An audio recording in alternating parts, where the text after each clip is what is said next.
নমস্কার বন্ধুরা, শ্রাবন্তী রান্নাঘরে আপনাদের স্বাগত।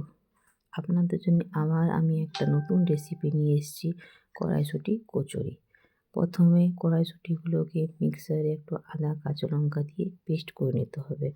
তারপরে একটা ফ্রাই প্যান বসিয়ে ওতে কড়াইশুঁটি পেস্টটা দিয়ে ওতে নুন, হলুদ, একটু কাশ্মীরি মির্চ দিয়ে শুকনো শুকনো করে ভাজতে হবে। তারপর ওতে একটু ছাতু দিয়ে দিতে হবে।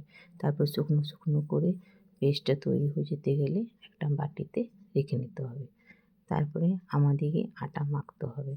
শুধু আটা দিয়েও আপনারা এই কড়াইশুঁটি কচুরিটা করতে পারেন, কিংবা একটু ময়দাও মিক্স করতে পারেন। আমি আটা আর ময়দা দুটোই মিক্স করেছি। তার সঙ্গে একটুখানি কালো জিরে, একটু নুন, একটু ঘি কিংবা রিফাইন তেল, আপনাদের যেটা ভালো লাগে আপনারা দিতে পারেন।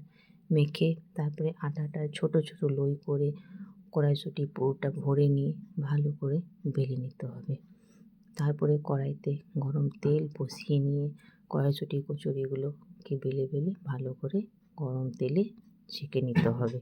শীতকালে কড়াইশুঁটি কচুরি খেতে এত ভালো লাগে, আপনারা না খেতে গেলে বুঝতে পারবেন না। আমার ভিডিওটা আপনাদের কেমন লাগলো আমাকে অবশ্যই জানাবেন। লাইক আর কমেন্ট দিয়ে সাবস্ক্রাইব করে নিন। নমস্কার।